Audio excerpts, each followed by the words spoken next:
We want to spend a little bit of time talking about average atomic mass. So, we talked about atomic properties for individual atoms, defining isotopes, and all these ideas. And so we know now that for a particular element, you have different isotopes that all have that element, like carbon. Right? You have carbon 12, carbon 13, and carbon 14. And for reasons beyond our class, but there are only certain isotopes that exist, and certain of them are more common than others. So while you could theoretically imagine you have carbon 85, where 6 carbon, 6 protons, and then 79 neutrons, that doesn't exist in nature. Those nuclei just don't exist. They're not stable. And so carbon is instead almost all carbon 12. 99% of carbon atoms are carbon 12, about 1% carbon 13, and less than 1 10,000th is carbon 14. And so if you have a sample of carbon, for example, graphite, this image here on the right that we have, there's a bunch of carbon atoms in there. And they're not all going to be the same. They're going to follow these ratios. So if you were to zoom in, you would have mostly carbon 12s, about 1% carbon 13. And you can see in this little snapshot, there's not even any carbon 14. They're very, very rare.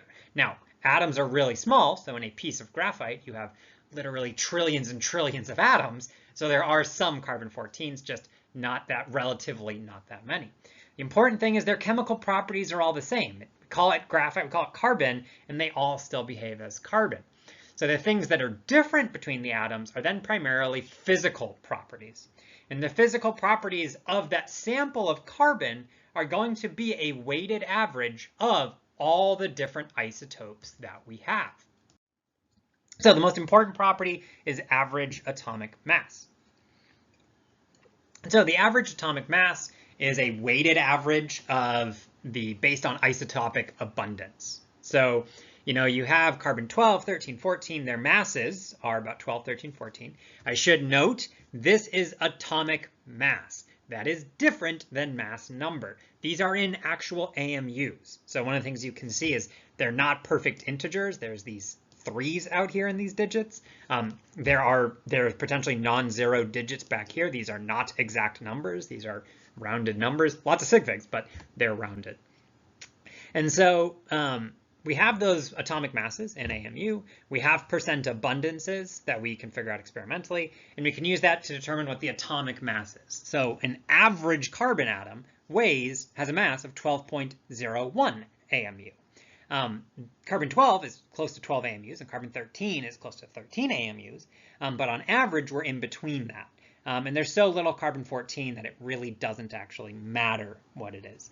It doesn't affect the average mass because they're so uncommon. And so we have this 12.01 AMU that really does, kind of represent the average. And then you can tell it's really close to 12, which is significant, or represents the fact that 99% of carbon atoms are carbon 12. So the average mass is going to be pretty close to 12. It's just important to know that these, when we talk about mass, there are some different representations. These average atomic masses we'll see are on the periodic table, kind of a representative number of that element, but they are representing an average atom. There is no carbon atom, with this actual mass, right? They are either 12 or 13. This 12.01 is an average representative of that average. And so one of the most kind of practical uses of these is they inform what the most abundant isotope is of an atom. So for example, if we look at, say, magnesium, Mg, we can see that average mass is 24.3. Well, magnesium has 3 stable isotopes, but an average magnesium atom has a mass of 24.3, which is close to 24, which tells us that magnesium 24 is the most common of those isotopes. We can see it's not maybe as dominant. It's not as high of a percentage. If we look over here in the top right, we can see it's like 12.01, 14.01, almost perfectly 16, almost perfectly 19.